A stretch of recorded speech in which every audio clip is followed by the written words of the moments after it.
Hi, and welcome to a little mental math exercise that really any elementary school student should be able to solve. And yet, from experience, we know that even adults find it difficult to get the right answer here. What do you get when 5 is divided by 5, then divided by 5 again, and then divided by 5 one more time? One of the 4 possible answers that I've given you to choose from is correct. Try to figure out for yourselves which one it is. I'll tell you my solution now. It's actually quite simple.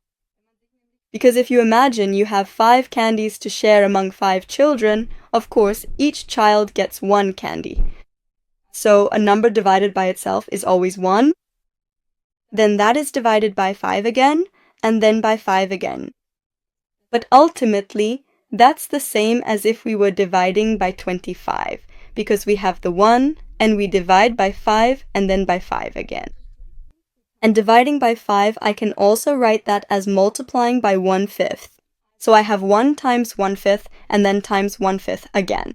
And that means I have 1 times 1 over 5 times 5. Because with fraction multiplication, you multiply the numerators and you multiply the denominators, and the times 1, the 1 at the beginning here, that doesn't change anything at all, because 1 times anything is always that anything.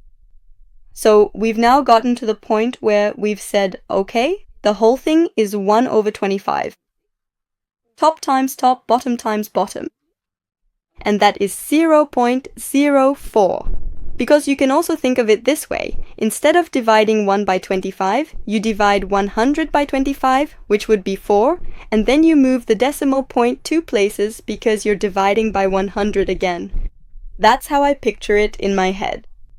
So in summary, answer B is correct here. 0.04 is what you get when you divide 5 by 5 by 5 by 5. And with this knowledge, you should now be able to crack this mental math problem. Give it a try, keep on training, and if you have any questions, feel free to get in touch anytime.